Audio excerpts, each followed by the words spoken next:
Hi, I'm Rich, and we will talk in this video about scope planning, which is part of the project planning module. For the scope planning, you have to build a work breakdown structure. A work breakdown structure is a hierarchical description of the work that has to be done to complete the project. In the first level, in the first block, you have the goal, the total effort of the project. And in the further blocks, the first level of decomposition, you can have phases, model, or components. After that, you have activities, tasks, and at a certain level of detail, you have work packages. Work packages are the lowest level tasks that, when assigned the time and the cost, together with the necessary resources, people and material, and individual responsibility for their accomplishment, define a work package. Designates a full description of what, who, when it is like from work. It is important to know that you start from a scope, and that scope comes from interviews, questionnaires, defined user stories, UML use cases, and any other techniques to identify the requirement and the requisites of the project. Here you have the description of work package.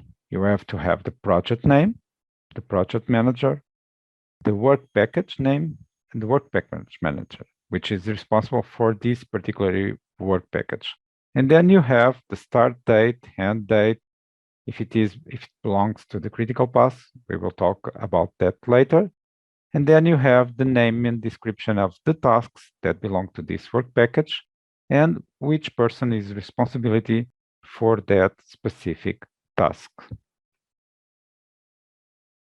The composition is important for the overall project because it allows us to estimate project duration, determine the resources needed, and schedule the work. And the WBS defines all contractually authorized work.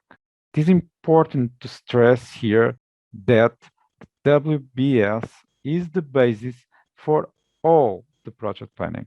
So if you don't do a good work here, everything it will be compromised. Because when you estimate time and the cost, all comes from here. If you underestimate, of course, you will have strong prejudice. And if you overestimate, you will not be competitive and you are not using well your resources. Okay?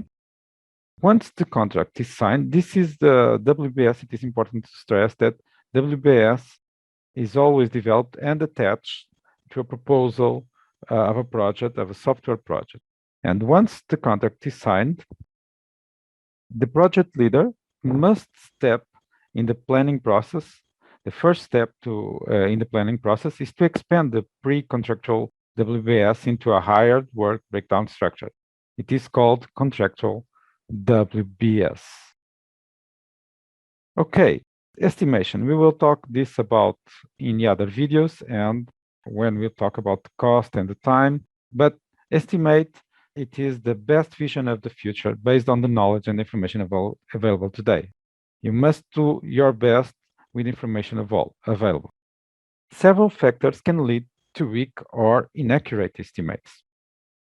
Meaning, inaccurate or slipping requirements. This is very usual, and in the other models, this was considered. New software projects are always different from the last one. So when you start a new software project, you do your best at estimate, but okay, you have to understand that each new software project is different. And you must use available resources to estimate the future. Software engineers do not collect enough information about past projects.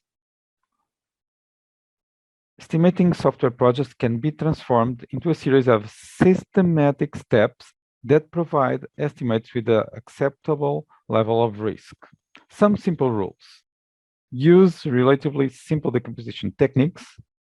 use one or more models, and estimate on similar projects. We will talk about this later. Thank you.